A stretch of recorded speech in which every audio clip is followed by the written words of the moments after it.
જય માતાજી મિત્રો, પુષ્પાની રસોઈમાં તમારું સ્વાગત છે। આજે આપણે ચણા પુલાવ બનાવવાના છે। તેના માટે 2 કપ જેટલા મેં બાસમતી ચોખાને ધોઈને લઈ લીધા છે। પલાળીને નથી રાખ્યા, ખાલી ધોઈને જ લઈ લીધા છે। આજે આપણે ઝટપટ બની જાય એવો પુલાવ બનાવીશું ચણા માટેનો। તેના માટે પહેલાં મેં તપેલીમાં 5 ગ્લાસ જેટલું પાણી ગરમ કરી લીધું છે। હવે અડધી ચમચી જેટલી હળદર લઈ દીધી છે। સ્વાદ અનુસાર મીઠું લઈ લઈશું ને પાણીને થોડું ગરમ થવા દઈશું। આપણે ભાતને રાંધવાના છે। આપણે ભાતને રાંધીને ઓસાવી દેવાનું છે। વધારાનું પાણી આપણે બહાર કાઢી લઈશું। 1 થી 2 ઉભરા લઈ દઈશું। સરસ પાણી ઉકાળી લેવાનું છે પહેલાં, પછી ચોખા ધોઈને રાખ્યા છે તે એડ કરવાના છે। પાણી સરસ ગરમ થઈ ગયું છે। હવે ચોખા ધોઈને રાખ્યા છે તે એડ કરી દઈશું। આંચ ફાસ્ટ કરી દઈશું। હવે આટલે ભાજ કરીને આપણે 5 થી 7 મિનિટ જેવું, 10 મિનિટ પણ લાગી જાય છે। તેમાં આંચ મીડિયમ હોય તો પ્રમાણે કરવાનું છે। સરસ ઉકળી ગયો છે। હવે વચમાં 1-2 વાર મેં ચલાવીને ચેક કરી લીધું, દાણો ચેક કરી લેવાનો છે। એકદમ વધારે પડતા કૂક નથી કરવાના। આ તે દાણો લઈએ અને પ્રેસ કરીએ તો સરસ તૂટી જાય એટલા જ ચડવાના છે। વધારે પડતા કૂક થઈ જશે તો જ્યારે તમે ચણા પુલાવ બનાવશો ત્યારે ભાંગી જશે દાણા। એટલે 90% જેટલા ચોખાને ચડવી લેવાના છે। તેને પાણી નિતારી લઈશું। પાણી નિતારી લીધું છે। 15 થી 20 મિનિટ માટે રેસ્ટ આપ્યો હતો। સરસ ઠંડા થઈ ગયા છે અને એકદમ છૂટા છૂટા આપણા ભાત રંધાઈને રેડી થઈ ગયા છે। અને ચણા પણ મેં 7 થી 8 કલાક ઓવરનાઇટ પલાળી રાખ્યા હતા અને 4 થી 5 વિસલ મેં કરી દીધી છે। ચણાને બાફતી વખતે મેં થોડું મીઠું એડ કર્યું હતું। જો એકદમ ચણા બફાઈને રેડી થઈ ગયા છે। હવે આપણે ઝટપટ બની જાય એવો ચણા પુલાવ બનાવીશું। તેના માટે એક પેન લઈ લઈશું। તેમાં 1.5 ચમચા જેટલું તેલ લઈ લેવાનું છે અને તેલને થોડું ગરમ થવા દઈશું।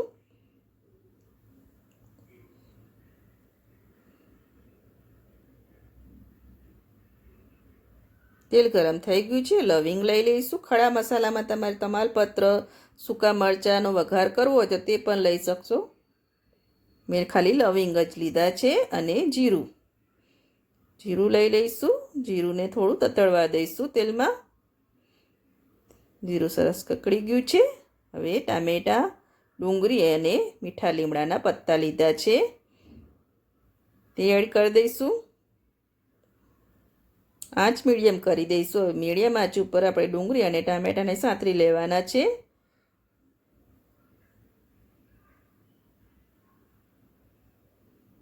મિક્સ કરી લઈશું સરસ। ને 2 લીલા મરચાં ઝીણા કટ કરી લીધા છે તે લઈ લઈશું। લાલ મરચું એડ કરવાનું છે તે પ્રમાણે આપણે લીલા મરચાં લીધા છે। બહુ વધારે પડતા લીલા મરચાં આપણે લેવાના નથી।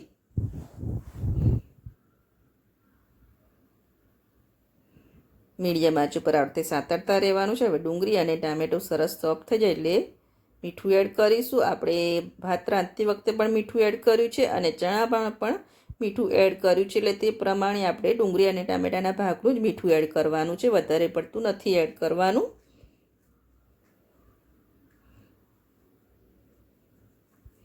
સ્વાદ અનુસાર મીઠું લઈ લઈશું ડુંગળી અને ટામેટાના ભાગનું, જેથી ટામેટાં સરસ ગળી જાય ને ડુંગળી પણ સરસ સોફ્ટ થઈ જાય। મિક્સ કરી લઈશું। મીડિયમ આંચ ઉપર તેને 2 થી 3 મિનિટ માટે થવા દઈશું।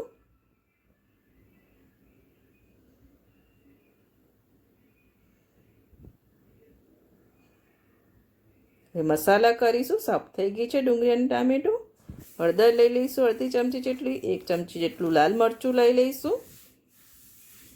આ પુલાવ થોડો તીખો જ સરસ લાગે છે એટલે તે પ્રમાણે આપણે લાલ મરચું લીધું છે ને અડધી ચમચીથી પણ ઓછો ગરમ મસાલો લીધો છે। મસાલાને તેલમાં સરસ મિક્સ કરી લઈશું અને સાંતરી લઈશું।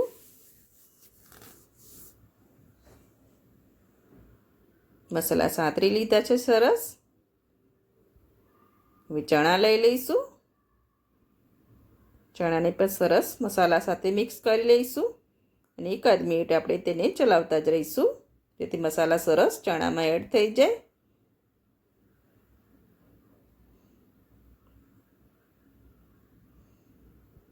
એકાદ મિનિટ જેવું થઈ ગયું છે। મસાલા સરસ સેટ થઈ ગયા છે।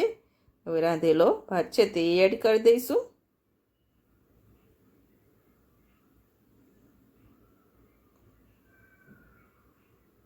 એડ કરી દીધો છે. હવે હલકા હાથે તેને મિક્સ કરી લેવાનું છે. ઠંડા થઈ જાય પછી જ તેનો પુલાવ બનાવવાનો. જો ગરમ ગરમમાં તમે પુલાવ બનાવશો તો તમારે એકદમ લોચા જેવું થઈ જશે, પણ આ તે રાંધેલા ભાતને ઠંડા થવા દેવાના પછી જ પુલાવ બનાવવાનો છે. જો એકદમ દાણેદાર છૂટો છૂટો આપણો ચણા પુલાવ બની ગયો છે. મારી ચેનલમાં મગ પુલાવ છે, પનીર પુલાવ છે, તવા પુલાવ છે, મેક્સિકન પુલાવ છે. નવી રેસીપી મારી ચેનલમાં છે જ, હું લિંક મૂકી દઈશ, તમે ત્યાંથી ચેક કરી લેજો. થોડી કોથમીર લઈ લઈશું,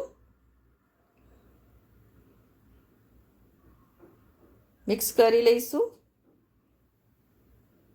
અડધા લીંબુનો રસ લઈ લેવાનો છે. મિક્સ કરી લીધું છે સરસ.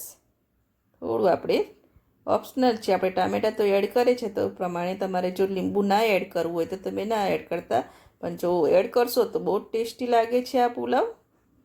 મેં અડધા લીંબુનો રસ લઈ લીધો છે.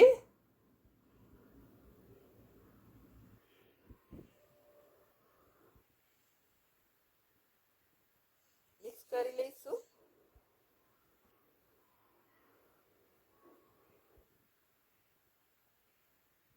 મિક્સ કરી લીધું છે. બનીને રેડી થઈ ગયો છે આપણો ચણા પુલાવ.